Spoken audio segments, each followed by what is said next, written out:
Merhaba, Papatya'nın Örgü Dünyası YouTube kanalıma hoş geldiniz. Bugün sizlerle birlikte kedi köpek kıyafeti çalışacağız.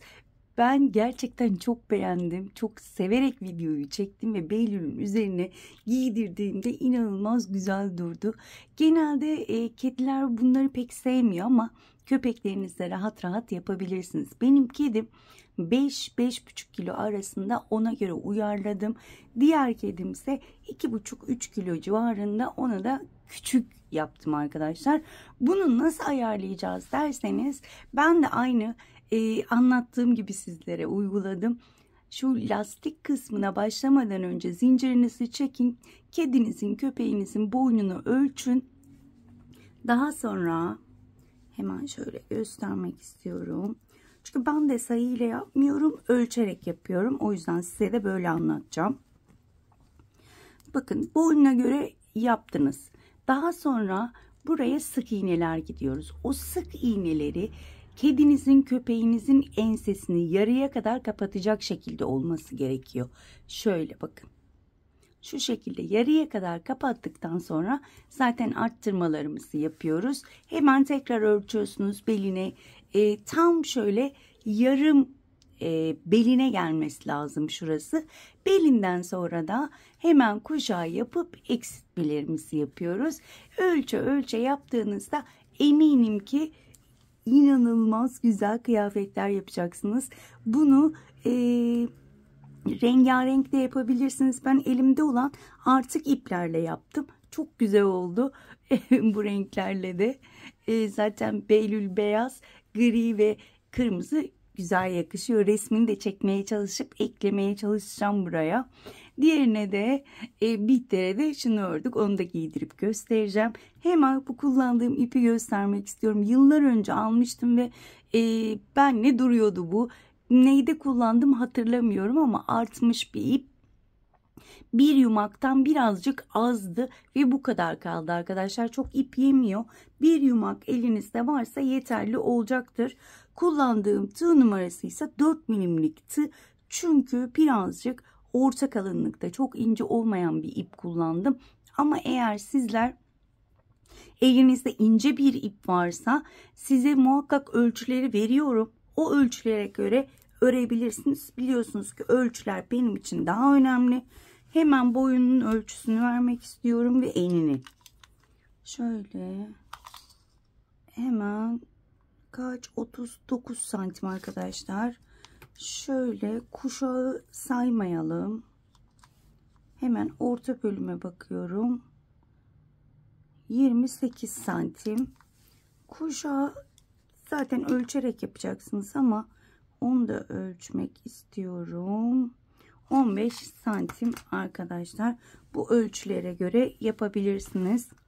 Şöyle hemen lastik kısmının da ölçüsünü vermek istiyorum. 5,5 santim lastik kısmı. Evet, şöyle takıyorum. Hemen tarife geçelim isterseniz. Evet arkadaşlar, öncelikle zincirle başlıyorum. Toplamda 9 tane zincir çekeceğim. 1, 2, 3, 4, 5, 6, 7, 8, 9 tane zincir çektim. Bu benim için yeterli. İpimin kalınlığına, tığın kalınlığına yeterli. Ama eğer sizin ipiniz ince ise 10-11 gibi çekebilirsiniz zincirinizi. Hemen önümdeki zincire batıyorum ve sık iğne yapıyorum. Tek tek batıyorum ve sıra sonuna kadar sık iğneler yapıyorum. Sıra sonuna kadar sık iğne yapıp hemen dönüyorum. Sıra sonuna kadar sık iğnelerimi yaptım. Toplamda 8 tane sık iğnem var. Bir zincir çekiyorum ve geriye dönerek bakın, hemen önümdeki ilmeğin şu arka tarafındaki tek ilmeği alarak sık iğneler yapıyorum. Artık şu anda lastik yapıyoruz. Boyun kısmını yapıyoruz.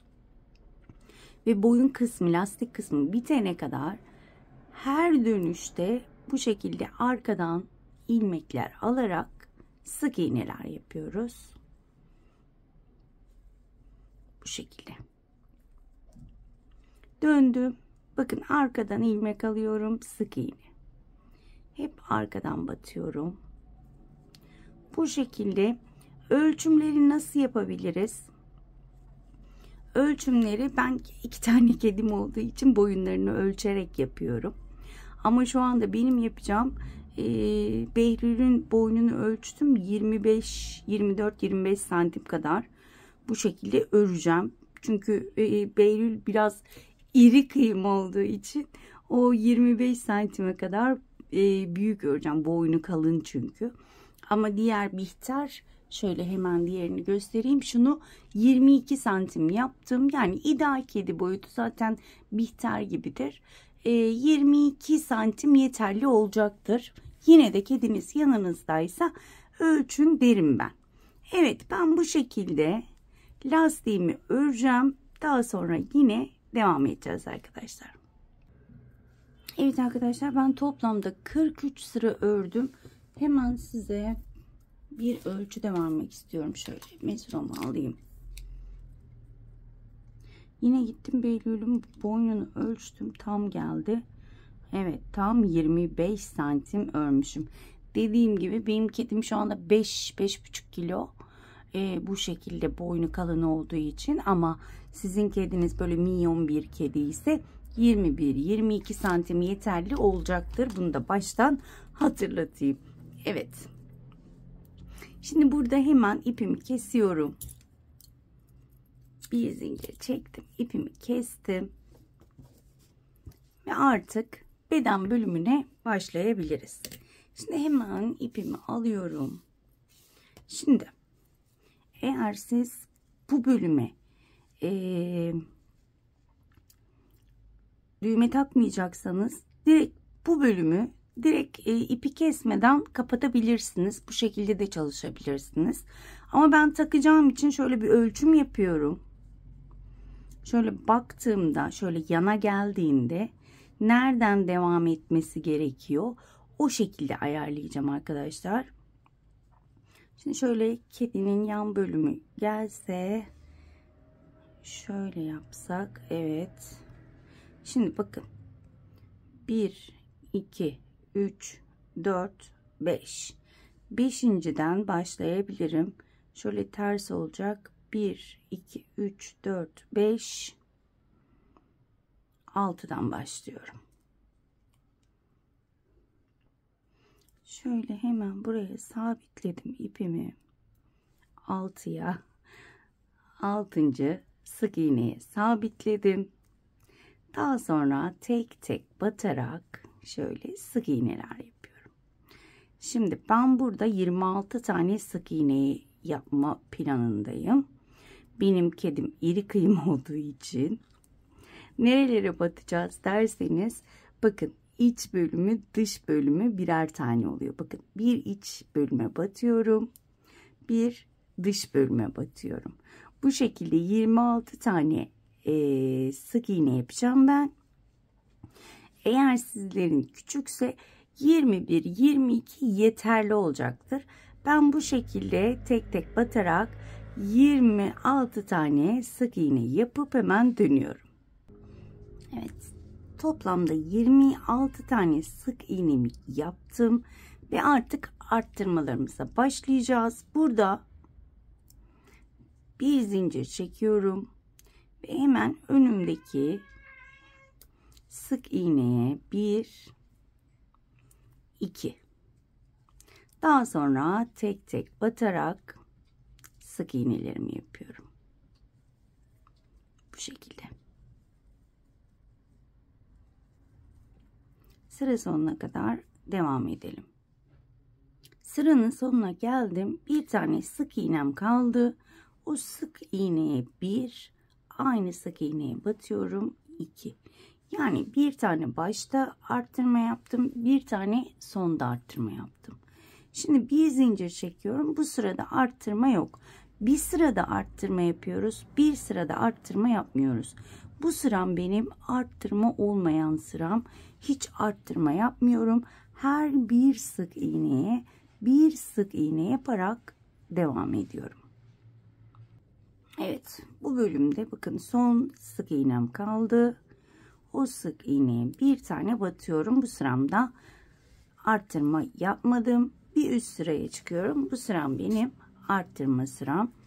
Yani bir zincir çektim. Hemen önümdeki ilk sık iğneye 2 tane yapıyorum. Daha sonra tek tek batıyorum. En sondaki sık iğneye yine çift batıyorum. Bir üst sırada arttırma yok. Bir sıra arttırma yapıyoruz, bir sıra yapmıyoruz. Bir sıra arttırma yapıyoruz, bir sıra yapmıyoruz. Şöyle hemen şunu da açıp göstermek istiyorum. Bakın ben bunda ne kadar arttırma yapmışım.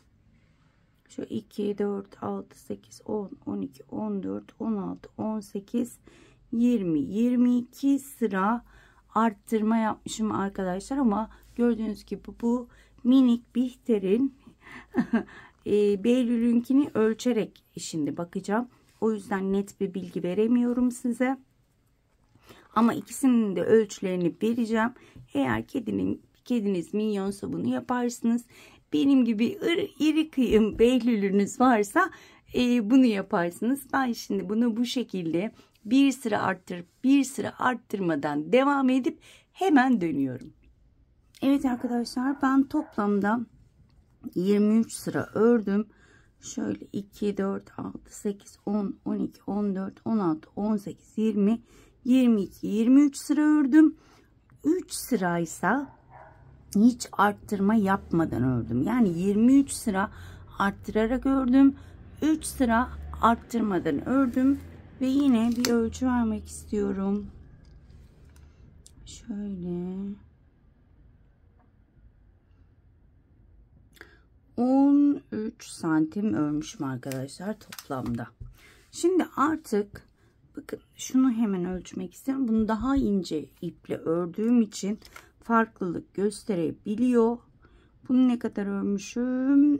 10 santim örmüşüm. Arada 3 santim fark var. Şimdi burada hemen şunun zincirini çekeceğiz. Diğerinde 25 zincir çekmiştim arkadaşlar. 1, 2, 3, 4, 5, 6, 7, 8, 9, 10, 11, 12, 13, 14, 15, 16, 17, 18, 19, 20, 21, 22, 23, 24, 25. Şöyle bakıyorum, bu ip kalın olduğu için onun 2 misli oluyor. O yüzden 25 yeterli olur diye düşünüyorum. Evet, bence yeterli. Siz bu şekilde kedinizin ölçüsünü alabilirsiniz. Şöyle boğazından tutun. Şunu da belinden şöyle geçirin. Eğer denk geliyorsa, istediğiniz yere geliyorsa tamamdır. Evet. Şimdi 25 zincirimi çektim. Hatta 26 yapayım. Tam 25 zincir olsun. Hemen önümdeki zincire batıyorum. Ve sık iğne yapıyorum. Tek tek batıyorum. Sık iğne yapıyorum. Şöyle tüm zincire sık iğne yapıp dönüyorum hemen. Bakın tüm zincire şöyle sık iğnelerle geçtim. Ve yine buraya geliyorum. Ve yine sık iğnelerimi yapmaya devam ediyorum. Burayı birleştiriyorum yani. Artık arttırma eksiltme şu anlık yok. Bu şekilde sıra sonuna kadar şöyle de göstermek istiyorum. Sıra sonuna kadar sık iğneler yapıp hemen dönüyorum. Sıramın sonuna geldim. Bir zincir çekiyorum, dönüyorum. Şimdi artık sık iğnelerimi kuşağa kadar yapıyorum. Sıra sonuna kadar yine tek tek batarak sık iğneler yapıyorum. Kuşağın sonuna kadar. Evet, bu şekilde devam edelim. Evet, sıranın sonuna kadar geldim. Sonuncu sık iğneye battım. Sık iğnemi yaptım. Gördüğünüz gibi bu şekilde git gel yöntemiyle Bu ikinci sıram, zincir sırasını saymıyorum. Toplamda 5 ya da 6 sıra bu şekilde git gel yöntemiyle sık iğneler yapacağım. Bir zincir çektim. Hemen dibine batarak sık iğnelerimi yapıyorum. Dediğim gibi ya da 5 ya da 6 sıra kalınlığına göre devam edip hemen dönüyorum. Evet arkadaşlar, ben 5 sıra ördüm git gel yaparak. Benim için yeterli. Sizler daha fazla örebilirsiniz. Şimdi artık yine hiç arttırma eksiltme yapmadan şöyle şuradan şuraya kadar kuşağı ellemiyoruz artık. Şöyle 3-4 sırada bu şekilde gitmek istiyorum. Şöyle tek tek batıyorum ve sık iğne yapıyorum. Kuşağa gelene kadar bu şekilde devam edelim. Evet, bakın kuşağa kadar gelmek üzereyim. Artık kuşağa geçmeyeceğim. Tam onun hizasında geri döneceğim. Şöyle bakıyorum. Bir tane daha. Evet, bakın. Tam hizadayım bu şekilde. Kuşağa geçmiyorum. Bir zincir çekiyorum. Döndüm. Ve buradan dibinden batarak devam ediyorum. Arkadaşlar bu şekilde yine ben 3 ya da 4 sıra örmeyi düşünüyorum. Yine Beylül'ü ölçerek devam edeceğim. Bu şekilde bakın. Git gel yöntemiyle hiç artık kuşağı ellemiyorum. Git gel yöntemiyle 3 ya da 4 sıra bu şekilde örüp hemen dönüyorum. Eminim ki anlaşıldı. Evet arkadaşlar, ben toplamda 3 sıra ördüm ve Beylül'e ölçtüm, yeterli oldu. Hemen size şöyle bir ölçü vermek istiyorum. Lastik kısmını saymıyorum. 17 santim. Bunu ölçtüğümde Beylül'ün karnını geçiyor. Tam baldır kısmına doğru geliyor. Baldır kısmından sonra zaten eksilterek şöyle küçülteceğiz. Sizler de kedilerinizi ölçün. O şekilde ayarlama yapabilirsiniz. Biliyorsunuz ki tüm kedilerin boyutları bir değil. Ben de 2 tane var. Gördüğünüz gibi ikisine de ayrı ayrı yaptım. O yüzden ölçe ölçe yapacağız. Burada artık eksiltmelerimizi yapıyoruz. Bir zincir çekiyorum. Çok pardon, zincir çekmiyoruz artık. Çünkü eksiltme yapacağız. Hemen çevirdim. Bakın, bir zincir çekip dibine batıyordum. Artık bir zincir çekmiyorum. Dibine değil, hemen onun yanındakine batıyorum. Ve burada bir tane eksiltme yapıyorum. Sıra sonuna kadar tek tek batıyorum. Sıra sonuna kadar bu şekilde tek tek devam edelim. Sıra sonunu tekrar göstereceğim. Sıranın sonuna geldim. Burada kesme işlemi yok. Normal her bir sık iğneye bir tane sık iğne yaptım. Kesme işlemlerini başlangıçta yapıyoruz. Çevirdim. Hemen dibindeki değil, onun yanındakine batıyorum ve sık iğne yapıyorum. Yani başlangıçta kesmeleri yapıyoruz. Normalde kesme yapmıyoruz. Yine diğer tarafa gelene kadar tek tek sık iğnelere batarak birer tane sık iğne yapmaya devam ediyorum. Yine sıra sonuna geldim. Bir tane sık iğnem kaldı. Bir sık iğne bir tane yapıyorum. Kesme yapmıyorum. Bitişlerde kesme yok. Başlangıçlarda kesme var. Hemen zincir çekmeden döndüm. Birinci değil, ikinci sık iğneye batıyorum ve kesim işlemini yapıyorum. Yani dediğim gibi sadece başlangıçlarda kesme işlemini yapıyoruz. Bitişlerde normal kesme işlemi yok. Bu şekilde ne kadar öreceğiz? Ben yine Beylül'ü ölçerek yapacağım arkadaşlar. Şöyle göstermek istiyorum. Bakın. Şöyle şu şekilde geldik. Şu şekilde bitireceğiz. Ben şöyle kuyruk sokumuna kadar örmeyi düşünüyorum. Kuyruğuna kadar. Ölçerek yapacağım. Muhtemelen 10 ya da 15 sık iğne kalana kadar sürekli keserek öreceğim arkadaşlar. Daha sonra da sizlerle devam edeceğiz. Evet arkadaşlar, 10 tane trabzan kalana kadar, daha doğrusu sık iğne kalana kadar ördüm. Şu şekilde hemen yine ben size ölçü vermek istiyorum. Lastik bölümü hariç 33 santim geliyor. Siz bu aralığı kendi kedinize göre ayarlayabilirsiniz. Bizim Beylüş'e göre tam. Evet. Son olarak 2 sıra geçeceğim. Şuraya bir. Evet, burada kaydırma yapacağım 3 tane. 1 2 ve 3. Sık iğne yapıyorum. 1 2 3 ve 4 tane. 2 tane sık iğneyi bırakıyorum. Dönüyorum. Burada yine kaydırma yapıyorum. Bir kaydırma. Şöyle bakıyorum. 2 kaydırma yapıyorum. 1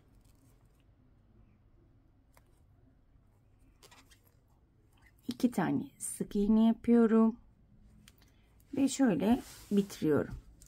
Şu bölümü şu şekilde bitirmiş olduk. Burada bir zincir çektim, zaten ipimi kesiyorum. Şöyle bitirmiş olduk. Şimdi etrafına bir sıra sık iğne gideceğim. Hem düğmelerimizin iliklerini açacağız, hem de şöyle daha bir hoş görüntü sağlamak için. Şimdi hemen bakıyorum, düğme iliklerimi nereye açacağım? Bakın, düğme iliğimi buraya açacağım. İkisi de aynı yönde olmasını istediğim için bir düğme deliğini de şuraya açacağım. O yüzden hemen şuradan başlıyorum.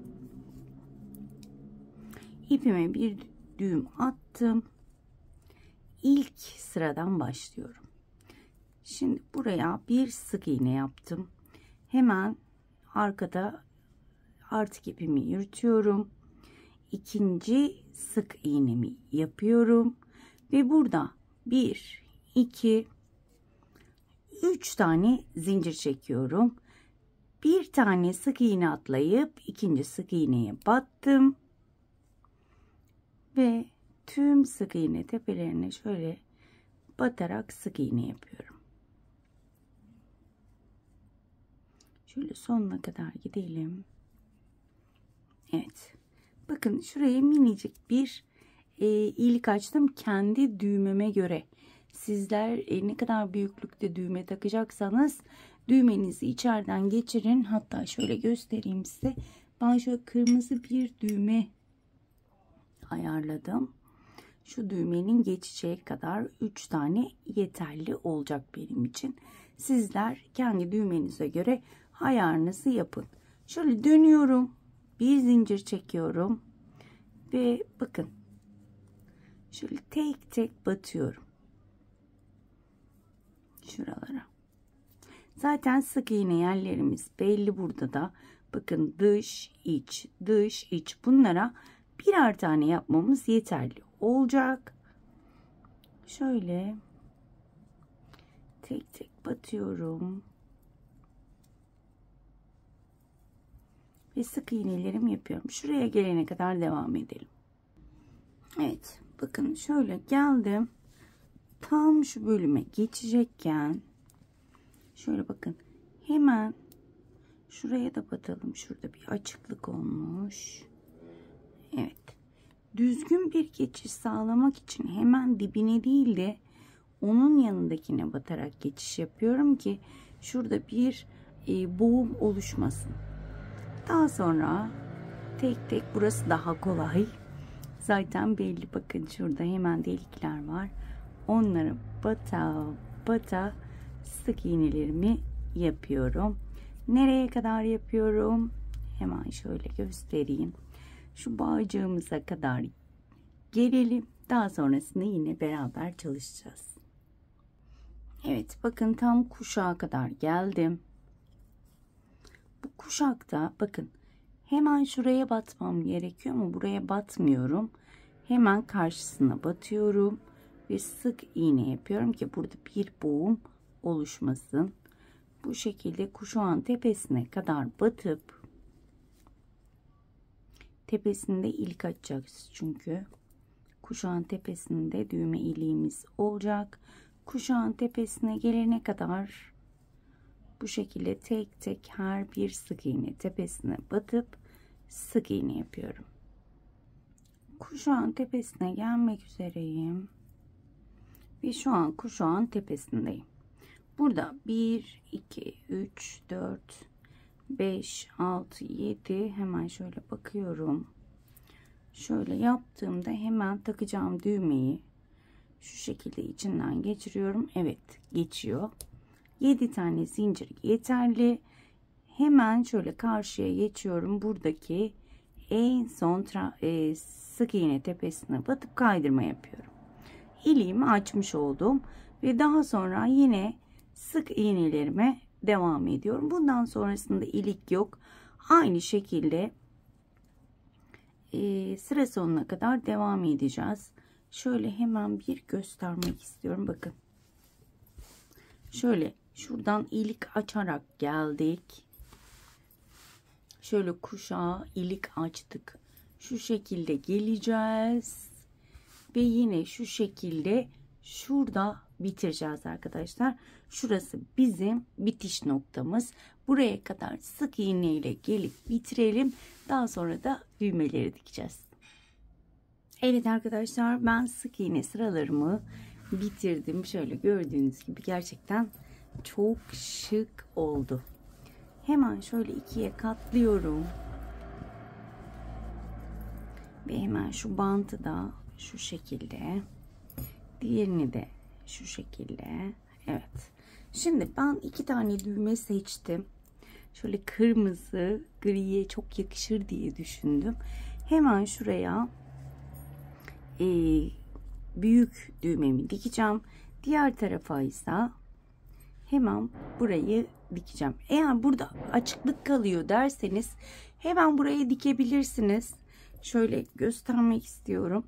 Bakın şöyle yarıya kadar dikin. Yarıdan sonrasını bırakın. Hani kedinin çok boynunu sıkmadan geçirmek istiyorum. O yüzden buraya bir düğme dikme gereği duydum. Ama eğer dediğim gibi buraya açıklık kalırsa 2 düğme dikebilirsiniz. Ya da şurayı dikip hemen buraya düğmeyi de iliştirebilirsiniz. Bu tamamen size kalmış. Belki birazdan şurayı ben şu şekilde yarım bir şekilde dikip buraya da düğmemi dikebilirim arkadaşlar. Ben düğmelerimi hemen dikip son olarak size görüntüsünü göstermek için burada olacağım. Evet arkadaşlar, ben düğmelerimi diktim. Bakar mısınız, gri rengi kırmızı düğme çok yakıştı. Ben çok beğendim. Umarım sizler de beğenir, severek örersiniz. Bugünlük de bir videonun sonuna geldik. Umarım ayrıntılı bir şekilde anlatabilmişimdir. Umarım anlatımı beğenmişsinizdir. Bir dahaki videoda görüşmek dileğiyle. Kendinize çok iyi bakın. Hoşça kalın.